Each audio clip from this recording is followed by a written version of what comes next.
Ini yang memandang ini bukan hanya orang Indonesia. Ya, orang luar juga ya. Orang luar yang memandang Indonesia itu bagaimana? Sudah meratifikasi United Nations Convention Against Corruption dalam penanganan kasus kok seperti ini. Ya cash money disimpan di dalam satu tempat yang dikira aman. Kalau dari berangkas, misalnya ya di bawah kasur. Kan saksi-saksi itu nanti kalau bersesuaian itu sudah menimbulkan satu alat bukti ya dan saksi ahli tentunya. Jadi uang itu tidak mungkin gratisan, ketidakpercayaan masyarakat, statement-statement yang liar itu beredar di masyarakat. Kan mengganggu nih prosedur penegakan hukum. Ya, misalnya di tingkat pengadilan bisa dibeli, di tingkat proses untuk pemberkasan dari penyidikan ke penuntutan bisa dibeli. Melalui prosedur dalam pemeriksaan itu saya kira insya Allah akan bisa terungkap.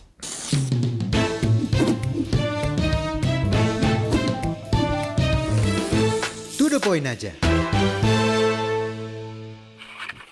Kejaksaan Agung kini membentuk tim 9 untuk melakukan perlawanan. Mengumpulkan ex-jaksa yang pernah bertugas di KPK sebagai simbol kebangkitan. Di tengah perang institusi yang makin tidak karuan, kita akan bongkar aliran dana dan banyaknya kepentingan. Bersama pimpinan KPK periode 2007 dan 2011, Muhammad Yassin. Mas Yassin, terima kasih telah hadir di sama-sama. Selamat datang, Mas. Ya, sama-sama Mas Hendri. Kalau saya membacanya pembentukan tim 9 dengan yang berisikan mantan jaksa yang pernah bertugas di KPK, ini adalah sebagai simbol perlawanan dari Kejaksaan Agung dan menunjukkan KPK sudah mati suri. Benarkah pandangan saya ini, Mas Yassin? Ya. Pembentukan tim ini kan akibat adanya sprindik baru yang dikeluarkan hari ini. Ya, betul. Kisarannya kompresnya kan jam 15. Betul. Jadi kalau kita hubungkan ke bagaimana KPK hendak menangani kasus ini, itu sebenarnya ada prosedur lain. Yang nanti barangkali setelah kita berkembang diskusi, nanti baru kita hadirkan itu. Tapi sebenarnya memilih orang-orang dari mantan jaksa yang ditempatkan di KPK, itu yang pertama dipilih bahwa mereka punya kompetensi. Karena KPK kan banyak menangani kasus yang sifatnya itu sangat variatif ya, macam-macam di KPK itu ya, melibatkan penyelenggara negara dan penegak hukum itu terujilah di sana. Setiap hari gelar kasus di waktu jam 4 sore itu bersama-sama dengan penyelidik, penyidik, penuntut umum yang dari kejaksaan dan pimpinan KPK itu selalu seperti itu. Nah, jadi itu dari aspek kompetensinya ya barangkali kompetensi dan integritas barangkali terjamin. Tapi justru keluarnya sprindik ini yang menjadi bahan pertanyaan masyarakat. Apakah ini sudah sesuai dengan aturan hukum atau due process of law atau tidak? Ya kalau tidak kan mengundang upaya dari pihak yang statusnya tersangka dari kepolisian itu untuk mengajukan pra-peradilan. Ini yang menjadikan suatu hal yang perlu dicermati dan pasti akan berkembang ke sana. Jadi dia akan melakukan upaya hukum yang tersangka itu, Pak AF ini, yaitu atas status tersangka kepolisian, dilimpahkan, kemudian dibentuk artinya dikeluarkan sprindik, diperiksa ulang di kejaksaan, kemudian dia turun statusnya itu sebagai saksi itu maladministrasi. Solusinya adalah di pra-peradilan itu nanti. Dari yang bersangkutan akan menuntut untuk dilakukan pra-peradilan. Nah, ini semakin gaduh lagi ini. Kalau diajukan pra-peradilan dengan penetapan FA ini penetapan tersangka FA tanpa melalui proses pemeriksaan. Ini kan tampaknya mudah sekali menang di pra-peradilan. Akhirnya akan kasusnya akan akhirnya mengalir begitu saja, hilang gitu. Ya. Jadi betulnya apa melanggar itu dari ketentuan yang ada dalam KUHP yang baru. Jadi pakai tahapan, paling tidak ada 3 tahapan itu. Nah, yaitu yang pertama itu adalah setelah mentersangkakan itu, kemudian saksi dan barang buktinya itu dikumpulkan, kemudian diproses secara mendalam sehingga tuntas, memenuhi kriteria P21, baru Ya. diserahkan ke Kejaksaan. kejaksaan. Iya. Kejaksaan akan membuat pemberkasan untuk proses berikutnya, yaitu proses di Pengadilan. di pengadilan, yaitu Iya. penuntutan. Seperti itu. Kalau prosesnya tidak seperti itu, berarti menyalahi KUHAP. Kalau menyalahi KUHAP, betul yang disebutkan oleh Mas Siga tadi, yaitu potensi untuk diajukan pra-peradilan. Ini hebohnya saat sekarang itu seperti itu. Nah, sedangkan kalau kita melihat nature of corruption-nya itu sebenarnya itu korupsi yang ditangani oleh kepolisian dalam hal ini adalah pemberantasan tindak pidana korupsi, Iya. apa istilahnya, Komnas Tipikor Iya. dan Polda Metro Jaya itu yang melakukan penggeledahan juga itu. Nah, itu seharusnya bahwa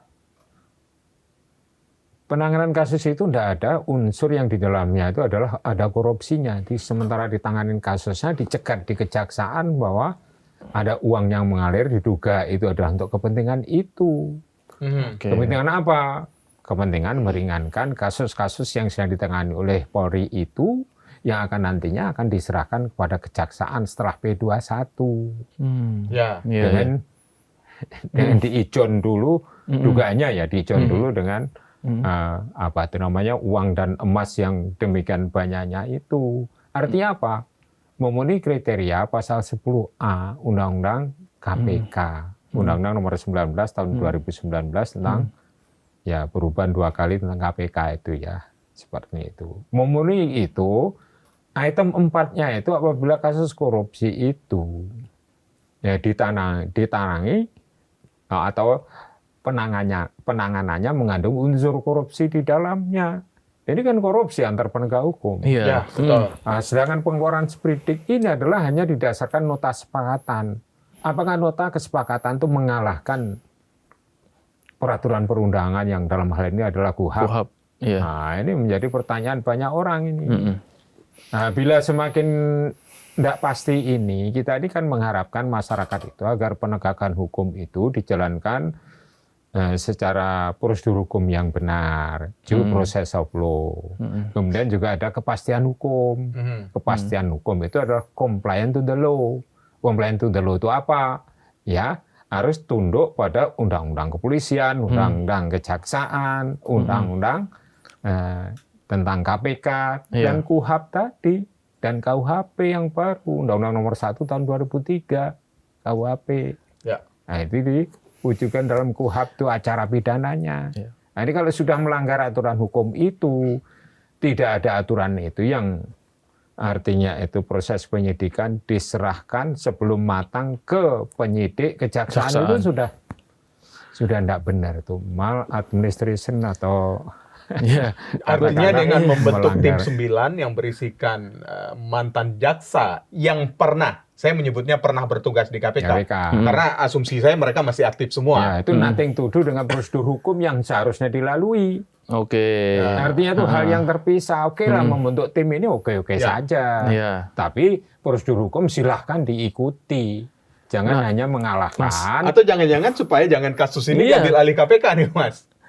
Ya seharusnya KPK harus tegas mengambil alih. Gunanya dibentuk KPK itu untuk menangani kasus yang kisruh seperti itu. Ini kan sudah sengkarut, Mas. Artinya Sengkarut, ya. sengkarut dalam arti pada saat dia melakukan proses hukum ini udah nggak jelas sebenarnya. Udah nggak jelas. Nah, sudah maladministrasi tadi kan disampaikan ya.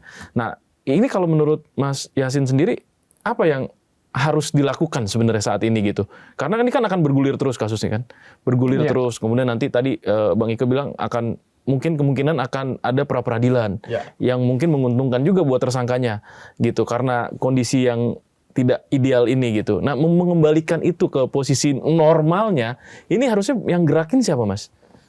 Ya, yang menggeraki atas perintah undang-undang. Oke. Maksudnya peluang inilah harus dimanfaatkan oleh KPK.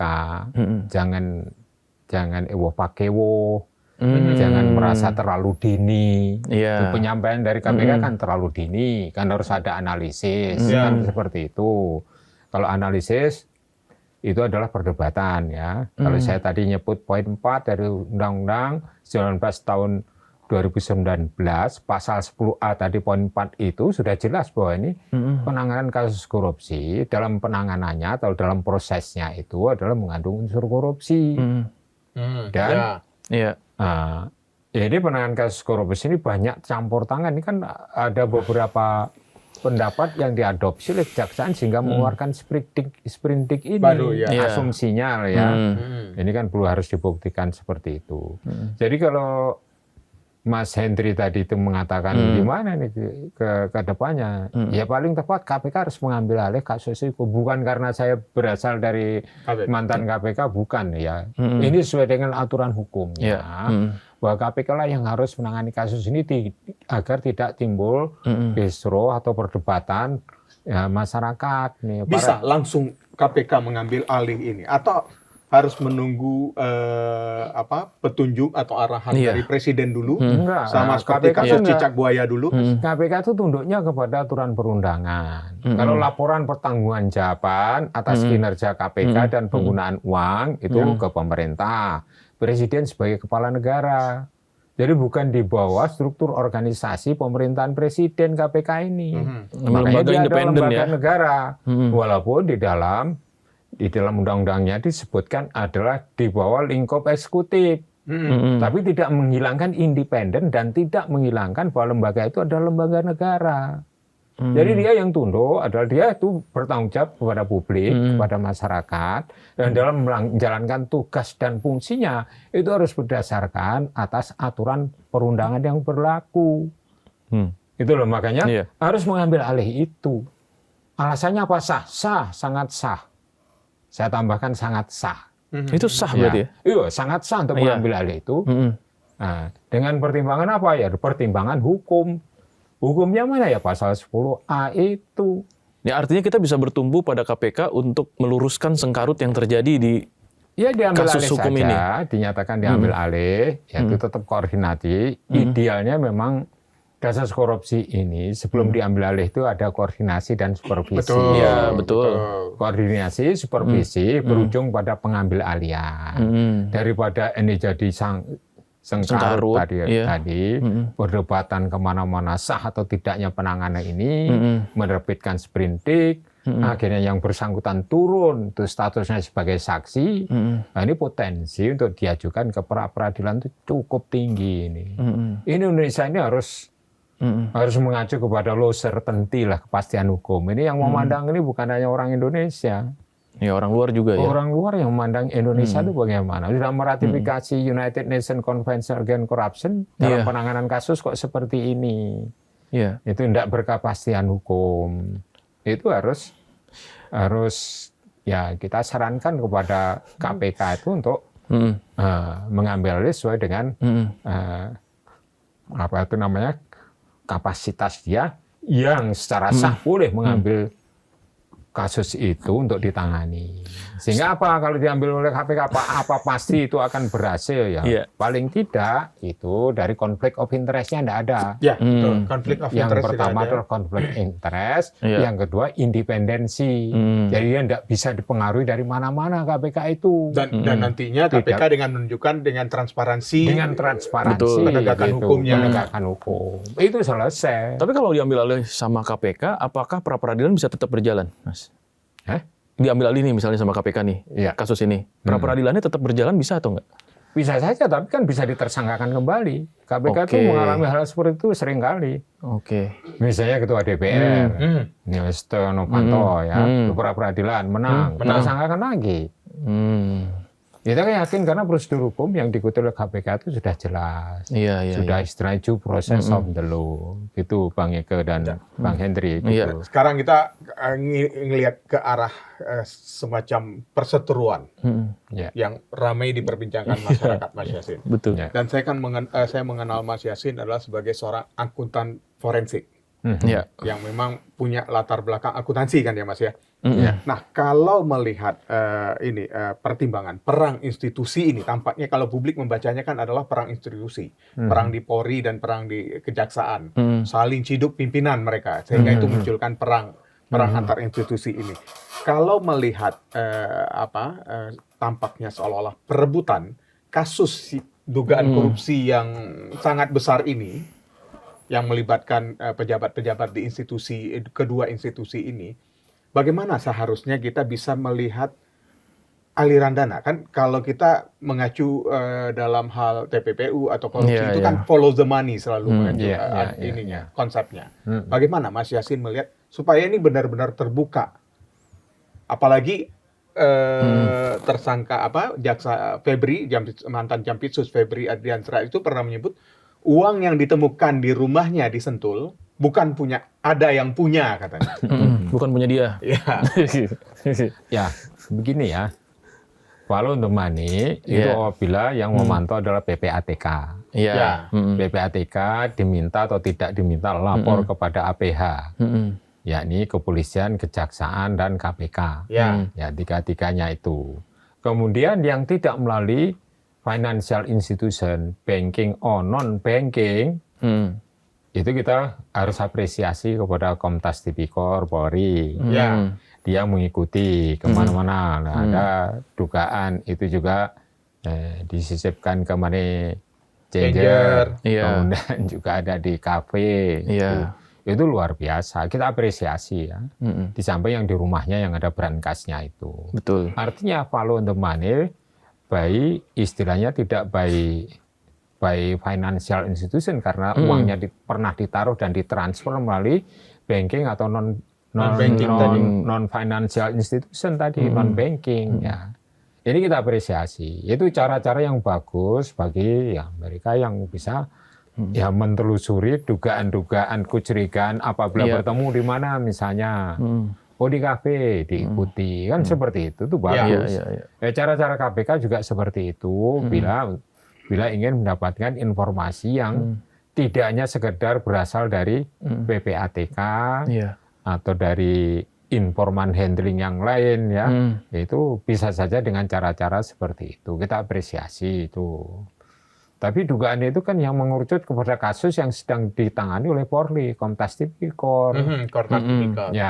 Itu misalnya saja itu korupsi batubara di downgrade kualitas teknik dari batubara. Betul. Ya kan?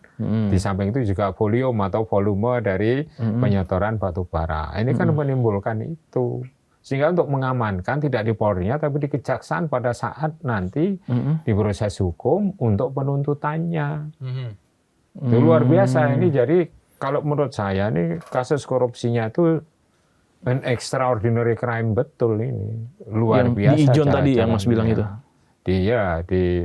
Dipadukan dengan tindak pidana pencucian uang atau layering kalau ini. Diwujudkan uang yang haram itu dari dugaan suap-suap yang dari pengadaan barang dan jasa dan yang lain-lain, pembayaran utang misalnya ya, dari kewajiban Krakatau Steel maupun yang dari PT Asabri, itu kan luar biasa, sekitar 24 triliun yang dia mainnya adalah di money market, itu kan luar biasa itu. Betul-betul an extraordinary crime. Justru KPK itu didirikan untuk menangani an extraordinary crime, sehingga KPK itu adalah an extraordinary body yang bisa menangani kasus korupsi yang kategorinya adalah an extraordinary crime tadi itu, Bung Hendri. Iya, ini sudah ada instrumennya lah di KPK gitu ya maksudnya ya Mas ya. Iya. Untuk KPK bisa kan lebih canggih, itu. punya kewenangan yang lebih dibanding yang lain. Bisa melakukan penyadapan di saat itu tahapan penyelidikan. Itu mestinya digunakan oleh KPK berkoordinasi dengan APH sebelumnya, yakni kepolisian dan juga bisa dengan kejaksaan. Itu. Jadi kasus ini, kalau menurut saya harus tuntas. Artinya tuntas itu harus diselesaikan dengan prosedur hukum yang sah, yang sah loh ya, sesuai dengan aturan perundang yang berlaku, dan transparan dan berakuntabilitas. Nah, itu yang bisanya KPK, bertanggung jawab kepada publik. Nah, yang paling penting itu. Iya. Nanti pada waktu konferensi pers misalnya ada perkembangan menjadi penuntutan, itu kan ya bisa saja dilalui pertanggungan jawab kepada publik, ditanya di DPR misalnya oleh Komisi 3. Saat itu juga akan menyampaikan seterang-terangnya, di situ juga ada wartawan kan di situ. Iya, betul. Nah itu baru puas masyarakatnya. Kalau ditangani seperti ini, partially, ini legowo lah ini misalnya kejaksaan, serahkan aja ke KPK atau KPK mengambil alih secara sah. Sebagai prosedur hukum. Dan itu atas. Padahal kalau kita melihat dari koridor hukumnya, Mas Yasin tadi menyampaikan bahwa di pasal 10 ya KPK bisa mengambil alih dengan menggunakan undang-undang itu ya Mas ya? Iya. Bisa mengambil alih dengan undang-undang itu. Iya. Artinya kalau saya membaca dengan kebijakan pimpinan KPK akan mengambil alih, itu akan lebih terang benderang kasus ini. Iya. Jadi walaupun ini bukan jurisprudensi, Meskipun karena ada ketidakpercayaan publik juga sedikit terhadap KPK saat ini.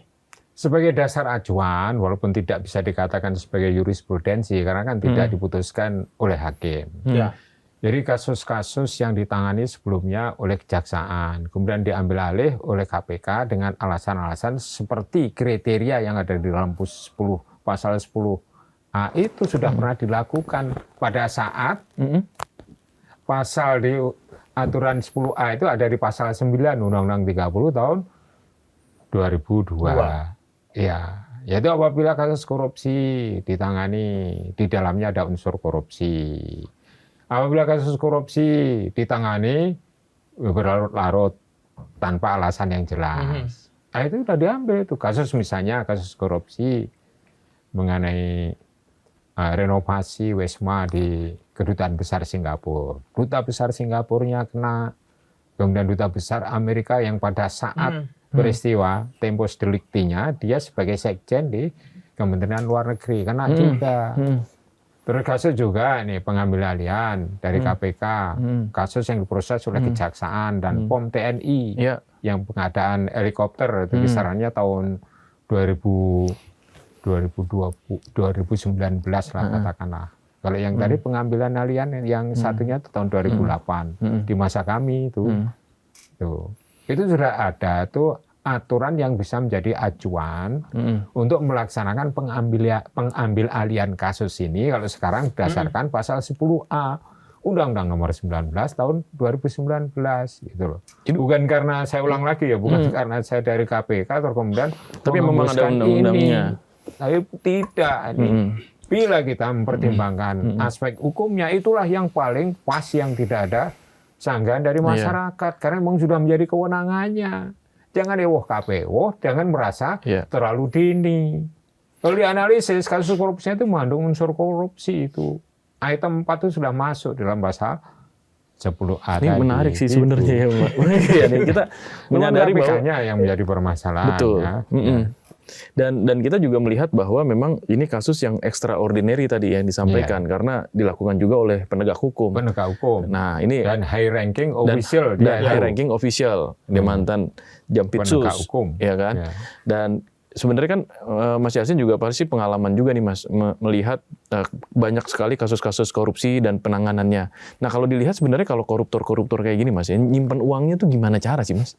Sebenarnya Mas, maksudnya dalam arti gini, ya kan banyak ya cara ya Bang Ike. Ada yang misalnya mentransfer ke luar negeri gitu, ya kan? Terus kemudian ada yang menjadikannya itu sebagai aset. Ada juga yang disimpan di dalam rumah. Nah ini kan yang ini disimpan di dalam beberapa tempat gitu ya di rumah gitu. Ada 12 lokasi yang dan terus kemudian bentuknya juga bermacam-macam ya. Kayaknya udah ada perkembangan dari hanya sekedar rupiah, dolar Amerika, dolar Singapura sekarang ke emas nih. Gitu. Nah, ini memang seperti itu modus operandinya atau sama kah? Atau mungkin di sini ada perkembangan yang lebih signifikan lagi, Mas? Ya. Emas itu seharusnya disimpan di dalam. Misalnya itu kan ada bank-bank yang menawarkan jasanya untuk menyimpan deposit box gitu untuk emas. Dan juga ada kalau misalnya itu disimpan di bank kan cepat ketahuan. Demikian juga dengan uang. Dengan transfer itu sudah pasti dipantau oleh PPATK. Makanya modus operandi yang sekarang itu kalau ngasih uang juga tidak transfer. Ya, kasus-kasus kecil misalnya yang ditangkap KPK OTT itu kan langsung cash ya. OTT langsung cash. Itu bungkusnya adalah tas kresek. Itu artinya yang ingin saya jelaskan itu bahwa sekarang modus operandinya yang tidak melalui transaksi resmi, baik mengenai money changer, mengenai lembaga asuransi, dan lembaga investment, lembaga banking itu sudah tidak lagi. Ya caranya seperti itu tadi. Ya cash money disimpan di dalam satu tempat yang dikira aman. Kalau dari berangkat, misalnya di bawah kasur atau di basement seperti itu sekarang itu. Sehingga melacaknya tuh memang perlu effort yang lebih dan harus harus jeli untuk menganalisis itu yang kalau pergerakannya tidak secara elektronik atau digital itu kan sulit, itu manual kan. Makanya Mas Yassin memuji tadi ya apa yang dilakukan pihak kepolisian bisa menemukan uang yang sebesar itu. Lah tuh. Nah, tapi ketika sudah kelihatan nih uangnya nih kan jadi pertanyaan publik kan sebenarnya siapa yang punya nih segini banyaknya atau dari mana nih asalnya kan gitu ya Mas. Nah, itu gimana cara membuktikannya ya atau enggak cara menelusurinya lah gitu. Follow the money udah ketemu nih maninya gitu. Terus follow siapa lagi gitu. Ya itu kan ada beberapa yang dipanggil saksi persesuaian, pernah bertemu siapa saja, misalnya di suatu tempat, entah di rumahnya atau di kafe atau tempat lain, gitu, atau di lapangan golf atau di lapangan yang lain, kan begitu. Kan saksi-saksi itu nanti kalau persesuaian itu sudah menimbulkan satu alat bukti ya dan saksi ahli tentunya. Jadi uang itu tidak mungkin gratisan itu tanpa adanya suatu katanya predicate crime-nya apa? Ya suap itu tadi kan. Suap gratifikasi itu predicate crime-nya. Suap gratifikasi itu adalah corruption di situ. Jadi KPK juga bisa menangani kasus itu. Kalau itu TPPU-nya berasal dari bonggol perkaranya atau predicate crime-nya itu berasal dari corruption. Itu kewenangan KPK bisa langsung ya mengambil alih itu ya. Ngambil alih itu baik korupsinya, suapnya, gratifikasinya maupun TPPU-nya. Itu loh, dugaannya kan dari korupsi, tindak pidana korupsi. Ini kan kita jadi bertanya-tanya, KPK kan tidak mengambil alih hal ini. Kalau berkaca pada pengalaman pada masa Mas Yassin dulu sebagai pimpinan KPK kan ada kasus cicak buaya ya. Ya ada kasus cicak buaya. Kalau sekarang kan publik menilainya ini buaya lawan buaya. Buaya versus buaya ini yang. Ini kalau KPK ikut cicak lawan buaya-buaya ini. Ya, kalau KPK ikut mungkin karena KPK masih kecil, masih cicak. Jadi akhirnya jadi lemah dan tidak berani, akhirnya jadi bersembunyi sajalah. Iya. Nah, kalau Mas Yassin punya pandangan seperti apa, Mas? Ya pandangannya penanganan kasus ini harus fair ya. Harus fair sesuai dengan prosedur hukum, tidak ada rekayasa. Karena di dalam cicak buaya yang pertama dulu itu ada rekayasa. Jadi kalau ini fair, tidak ada rekayasa sesuai dengan prosedur hukum. Rekayasanya di mana kalau cicak yang dulu itu? Kan semuanya itu kan adalah bukti-bukti yang dikumpulkan dengan cara-cara merekayasa seakan-akan kejadian itu benar-benar terjadi padahal tidak ada peristiwa pidananya. Itu tidak ada peristiwa pidananya, dikarang-karang saja melalui tulisan, kemudian dibukukan, bukunya diedarkan kemana-mana, ya kan? Terus kesaksian-kesaksian palsu, akhirnya kan terungkap bahwa kita punya prosedur lawful interception, menyadap orang yang sedang berbicara, merancang rekayasa itu masuk di dalam sadapan KPK. Itu rekayasanya di situ tuh pasti dan 100% benar karena itu disetel pada waktu Pak Mahfud MD sebagai Ketua MK, Mahkamah Konstitusi. Lah, apa ada itu rekayasa itu yang kamu tunjukkan itu? Bisa Pak, rekayasa itu ada berupa global interception, yaitu rekaman dari KPK atas orang-orang yang berniat jahat, kesadap oleh KPK, karena pas orang inilah yang menjadi fokus KPK karena berhubungan dengan tersangka. Nah, berapa jam di setel? Ya kurang lebih 4 jam. Nah, siapa yang pernah mendengar? Ya pimpinan KPK dengan yang penyidik yang melakukan itu bersama-sama dengan direktur monitor pada saat itu. Jadi bisanya di setel itu di depan pengadilan.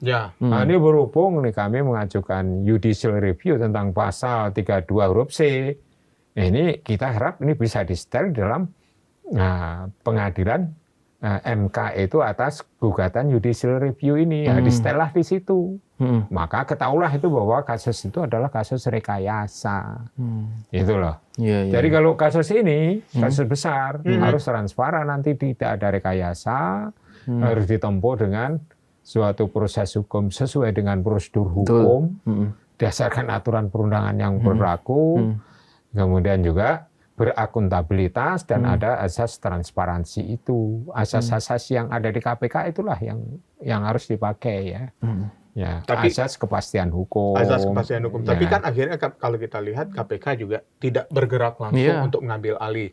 Kemudian Polri melimpahkan kasusnya ke kejaksaan. Dan kemudian yang menurut Pak Mahfud ya itu melanggar KUHP sebenarnya. Karena pelimpahan itu ya bukan begitu caranya. Ada prosedur-prosedur yang dilakukan. Ada penyelidikan dulu di Kalau kepolisian. kita lihat dari perang institusi penegak hukum saat ini, jadi akhirnya publik menilai ada kasus besar yang melibatkan kasus untuk mengalihkan isu dari otak korupsi yang lebih besar lagi. Kalau Mas Yasin sendiri, apakah percaya sebenarnya bahwa ini ada untuk melindungi mafia yang ternyata mafia yang dilindungi ini adalah orang yang kelompok yang sama antara aparat penegak hukum, baik di kejaksaan, kepolisian, maupun ada mungkin juga KPK, sehingga KPK tidak berani bergerak dengan cepat, gitu, Mas. Ya, momentum ini masyarakat yang paham hukum, akademisi, praktisi, penggiat anti korupsi atau oversight agencies, ya NGO yang bergerak dalam bidang ini anti korupsi ini harus menyuarakan yang benar ini sehingga penanganannya kasus ini menjadi jelas begitu loh. Jadi terang benderang ya. Jadi terang benderang dan lengkap, dipantau terus oleh masyarakat ini ya. Kasusnya tidak hanya itu aja loh, kasus-kasus besar yang sedang ditangani oleh Kejaksaan Agung juga banyak. Ya. Betul. Seperti MBK dihentikan itu. Kemudian yang berperan sebagai whistleblower itu apa yang dia sampaikan tidak disampaikan juga ke publik pada waktu siaran pers itu. Ya minimal kan nama-nama yang disampaikan dari proses hukum misalnya seperti itu. Jadi kalau tahu-tahu terus kemudian tidak pernah disinggung kemudian dihentikan itu kan timbul pertanyaan masyarakat gitu. Ada apa kasus-kasus besar yang kerugian negaranya tuh triliunan, ratusan triliun itu ya. Kan betul. Diduga kan separuh di antara anggaran itu 300 triliun yang 150-nya itu kan tidak jelas. Itu loh yang sedang diselidiki oleh Kejaksaan Agung kan itu. Kasus-kasus besar itu. Sementara KPK ya bukan kita merendahkan KPK enggak ya. Menangani kasus yang lain tapi kan levelnya di bupati, wali kota, kepala daerah. Kepala daerah, bukan merendahkan, tapi kan ada kasus besar. Ingat kalau kita dalam tujuan pendirian KPK itu justru untuk menangani kasus-kasus yang sifatnya adalah kasus yang luar biasa. An extraordinary crime yang kita sebutkan tadi. Jadi kami juga mendukung selama itu adalah ya sesuai dengan hakikat dan dasar alasan didirikan KPK itu kan untuk itu. Betul. Bergeraknya juga harus lebih leluasa dan lebih bisa mengembalikan kerugian keuangan negara yang besar. Jadi Mas Yasin bisa dibilang mendorong KPK nih ya untuk segera ikut. Ya, bukan berarti terlibat dan kembali ikut lagi tadi ya. Saya berasal dari KPK bukan kok. Terus ingin menonjolkan KPK itu bukan. Gitu. Tapi memang sudah tupoksinya KPK untuk dan prosedur hukum yang betul ya seperti itu. Untuk menyelesaikan kasus ini gitu. Menyelesaikan kasus ini. Kalau tidak nanti timbul suatu hiruk-pikuk lagi atau semeraut tadi ketidakpercayaan masyarakat, statement-statement yang liar itu beredar di masyarakat. Kan mengganggu nih prosedur penegakan hukum kalau masyarakat mayoritasnya tidak percaya kepada proses hukum atau penegakan hukum. Nah, itu dia tuh. Betul. Yang kita khawatirkan kan itu. Kita memberikan kita percaya sama siapa lagi kalau hukum kita bisa dibeli gitu kan. Ya, misalnya di tingkat pengadilan bisa dibeli, di tingkat proses untuk pemberkasan dari penyidikan ke penuntutan bisa dibeli. Ya, terus kemudian ya kita melihat kepada kasus-kasus yang sebelumnya terjadi. Bila yang menangani kasusnya itu adalah internal, orang menyebutnya jeruk makan jeruk, misalnya seperti itu, maka tidak maksimal. Iya. Orang pasti ingat kasus Pinangki. Ya, betul. Pinangki betul. Jaksa Pinangki itu tadinya 10, akhirnya putusannya 4 tahun. Gitu. Nggak tahu nih prosedurnya bisa berubah semacam itu. Ya. Padahal kan uangnya kan cukup besar, itu 7 miliar itu. Itu pada kasus jeruk makan jeruk. Oh, iya. Apalagi ini jeruk meras jeruk, kemudian jeruk itu melaporkan bahwa air jeruknya sudah habis. Makanya tuh luar biasa. Luar biasa sekali. Luar biasa. Ini kasus olahan jeruk ini. Misalnya kasusnya Pak Firly Bahuri. Yang menangi kan juga Polri. Itu kan tidak ketahuan ujung pangkalnya ya. Udah tersangka sudah. Iya. Dan proses berikutnya belum seperti apa ketahuan. Kan nggak jelas. Ini. Iya, benar. Ini tanda tanya kalau itu ditangani di internal instansinya. Kalau yang sepanjang masalah korupsi yang ditangani oleh internal KPK sendiri yang saya lihat, ya kalau misalnya Pak AA yang mantan itu kan bukan kasus korupsi ya, ini ya, misalnya penegak hukum lain yang menangani. Kalau kasus korupsi yang ada di KPK, itu berlipat itu hukumannya dan prosesnya adalah serius. Karena kita bertanggung jawab kepada publik dan di dalam aturan itu ada tambahan sepertiga hukuman, sepertiga dari total hukuman yang dijatuhkan, gitu loh. Mas, kalau sekarang Mas Yasin melihat KPK seperti apa? Masih seperti yang dulu kah atau sudah ada pergeseran nilai di KPK sendiri? Sebenarnya kalau kita lihat dari dibanding yang dulu ya, hukum, dibanding yang dulu. Ini ya cukup baik juga. Ini dari misalnya OTT ini udah 17 kali atau 18 kali dari Januari sampai Juli ya. Iya betul. Ya. Tapi kan katakanlah tingkat kerugian yang ditimbulkan dari korupsi itu kan tidak sebanyak seperti yang ditemukan oleh Kostas Tipikor sama Kejaksaan. Samaan sama Polda itu. Polda, betul. Baru penggeledahannya seperti itu. Ya maksudnya ya kita mengapresiasi apa yang dilakukan oleh KPK ya sesuai dengan aturan perundangan yang berlaku. Lingkupnya adalah penegak hukum dan juga penyelenggara negara. Penyelenggara itu adalah level atas juga. Iya, gitu. betul. Ya kita apresiasi, tapi yang pas kasus ini KPK harus lebih concern juga. Ya ini udah semuanya lengkap nih, penyelenggara negara, penegak hukum, yang pas kasus ini kan yang kasus terjadi carut marut ini, ya ini kan harus segera turun sehingga mengembalikan kepercayaan masyarakat terhadap penegakan hukum di Indonesia. Gitu loh. Kepada siapa lagi kami bergantung?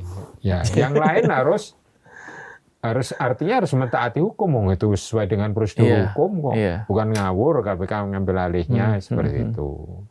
Menurut saya seperti itu. Tapi kalau memang tetap ditangani oleh kejaksaan. Ini kan belum kita bahas tadi. Ini nanti timbul hiruk pikuknya itu ya istilahnya ya kecurigaan tertentu. Ya, pasti. Seandainya memutuskan sesuatu yang tidak sesuai dengan yang seharusnya, maka KPK sebagai koordinasi dan supervisi yang sesuai dengan perintah pasal 6 itu tidak bisa berbuat apa-apa kecuali ngambil alih. Meskipun dengan dibentuknya tim 9 yang berisikan jaksa yang pernah bertugas di KPK. Ya kalau pengambilan keputusan kan yang memerintahkan kan ya Jaksa Agung. Iya. Atau Jampitsus yang baru nih. Tim 9 itu hanya rekomendasi ya? Dari luar tuh hanya semacam gelar kasus bersama. Tapi pengambilan keputusan tetap ya atas pejabat misalnya yang berwenang. Atas proses hukum terhadap Jampitsus ini kan tetap ada di kejaksaan, bukan di KPK. Paling nyarankan agar ini lebih cepat, begini. Kalau nggak ditaati misalnya. Kewenangan koordinasi supervisi yang diatur dalam pasal 6 itu nggak bisa misalnya upaya paksa untuk intervensi di dalam proses hukumnya. Kecuali diambil alih. Itu maka KPK yang nangani. Yang paling benar harusnya langsung mengambil alih, Bang Ika. Kalau ya supervisi, penelaahan, penelitian, ya itu kasus ini udah kasus besar, udah jadi kok. Nggak usah gelar kasus. Gelar kasus umumnya digelar pada saat tahapan penyelidikan ke penyidikan. Gitu loh. untuk knowledge sharing antara Iya. ketiga APH. Bahwa ada Nah, kasus ini. Ya, ini cara penanganannya berdasarkan pengalaman kami, begini, dan lain sebagainya, Iya. termasuk membantu dalam hal-hal khusus. Misalnya membantu untuk menemukan buronan. Ya. Nah, misalnya Tabrani Ismail yang sudah berubah muka tadi Berubah, ya. betul. Ya berubah muka, tapi suaranya kan tidak berubah. Iya. Ditemukan oleh KPK, serahkan ke kejaksaan. Paling itu. Yaitu untuk kerjasama. Kalau substansi pengambilan keputusan atas penanganan kasus tertentu, ya itu tidak bisa tuh instansi luar itu melakukan intervensi, nggak bisa. Gitu. Oh, ini. Jadi sebenarnya kalau memang ini serius ditangani, jejak uang yang ditemukan oleh Kortas Tipit Korpori ini bersama Polda Metro Jaya sebenarnya Diserahkan ke kas atau negara. gampang, mudah atau sulit untuk ditelusuri jejak uangnya, Mas? Dari Saya siapa kira- nih gitu? Seperti yang saya jelaskan dulu melalui prosedur dalam pemeriksaan itu, saya kira insya Allah akan bisa terungkap semuanya.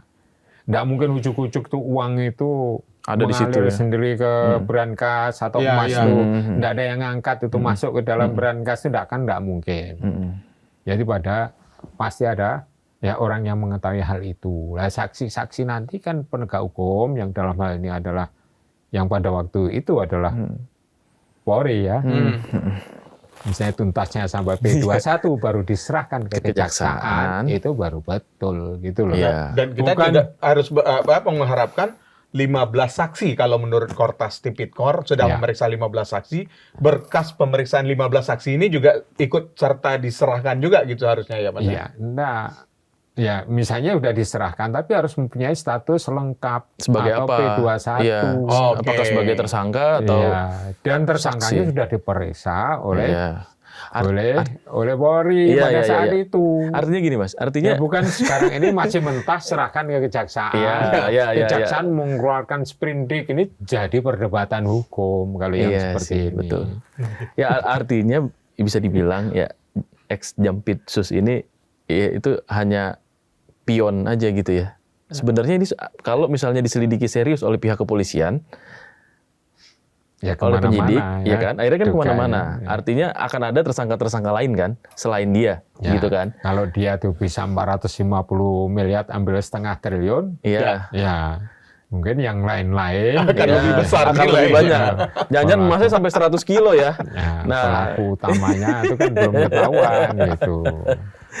Baru Jadi kalau artinya setelah ada tersangka-tersangka itu semua sudah lengkap bahwa oh ini sudah semua nih paketnya nih, ya kan, tersangkanya bukan cuma satu tapi misalnya ada beberapa orang gitu Ya. kan, baru kemudian diserahkan P21 ke kejaksaan gitu ya Mas dan ya. bersedia menjadi whistleblower itu Oke. lebih bagus. Nah, menjadi whistleblower cerita lagi dia. Cerita lagi Iya. pelaku utamanya Nah, ya akan oke. terkena di situ.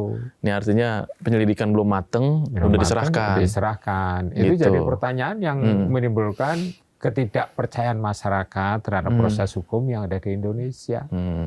Menurut saya Kalau seperti itu. di masa kepemimpinannya Mas Yasin di KPK, kasus-kasus yang seperti ini yang nilainya lebih besar ada ya Mas ya? Yang pernah ditangani pada saat itu? Ya, kasus-kasus di pertambangan itu kita cegah melalui pencegahan. Ya. Jadi belum sampai terjadi kasus. Kajian-kajian sistem yang menyangkut tentang apa itu alih status hutan itu kan tidak berlanjut. Kalau hutan itu transaksinya kan duitnya kan besar. Ya. Iya. Tuh, itu juga tidak lagi berlanjut gitu loh. Ada yang Oh, udah dikeburu di stop ya. ada yang sudah ada yang pernah menyetop, jadi ada deterren dari pihak yang melakukan ulang itu. Tapi kasus-kasus pertambangan nih, karena adanya suatu tumpang tindih aturan perundangan, tata ruang ya, provinsi dan Iya. kemudian undang-undang kehutanan tumpang tindih, maka itulah yang dipakai sebagai ya alat untuk menentukan suatu titik kemudian dibongkar itu Iya. tidak ada masalah. Banyak aturan ya. Atas eksplorasinya itu Iya. saja sebenarnya bermasalah. Di stop sebelum dia korupsi, sekarang tidak bisa. Makanya penambangan liar masih banyak. Betul. Karena masih ada ini duplikasi antara tata ruang itu, undang-undang tata ruang itu dengan undang-undang kehutanan. Belum lagi sampai undang-undang sekarang- ESDM. Ya, yang dulu pernah kita lakukan kajian sistem dan sudah kita paparkan kepada DPR ya, komisi berapa lupa saya, komisi yang menangani dibikin satu lah. itu. Harusnya jadi satu perundangan yang tegas gitu ya. Jangan masing-masing bikin undang-undang. Jangan terulang kasus korupsinya aja melalui kajian sistem itu, tata kelola, bisnis proses. Iya. Yaitu mengenai tata kelola nanti yang mengenai tugas dan fungsi yang harus dikaji, aturan perundangan, SDM dan budaya kerja. Jadi sebenarnya ini mah kasus sudah lama ya, dan sebenarnya udah ketahuan sebenarnya persoalannya di mana ya, Mas ya? Ya. Artinya ada celah untuk korupsi itu sebenarnya tahu kan, ada di mana celahnya? Ya salah satunya di perundang-undangan, birokrasi dan segala macamnya gitu. Tapi masih kejadian juga ya, artinya memang berulang lagi, tidak mau ada yang tidak ada yang mau yang memperbaiki. Ya. Kasus pertambangan misalnya di Timah itu kan ya 350 triliun. Betul. Iya. Hampir sama dengan MBG itu. Iya. Hukumannya hanya 5 tahun. Betul. Terus untuk yang dikembalikan ke kas negara kan hanya seberapanya. Iya. Sangat-sangat kecil itu. Jadi tidak bisa maksimal dalam hal pengembalian kerugian keuangan negara, itu yang pertama. Dan untuk punishment-nya terhadap pelaku korupsinya itu rendah gitu.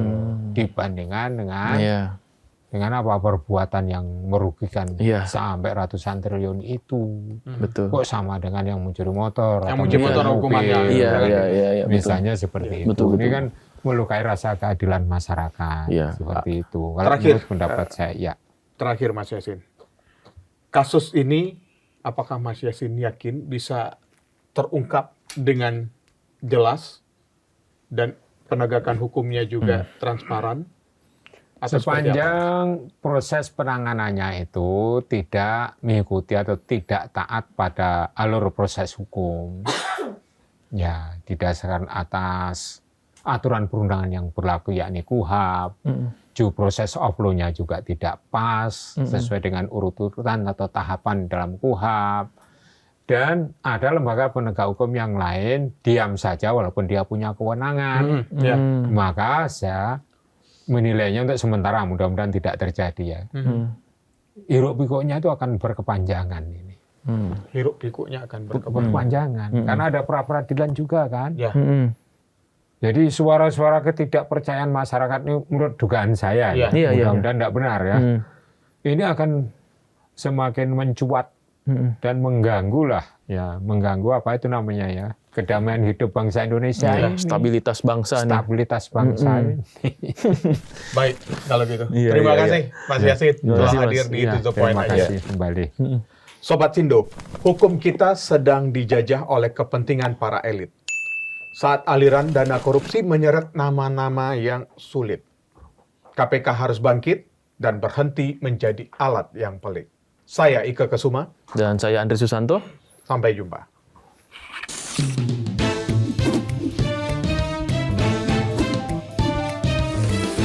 To the point aja.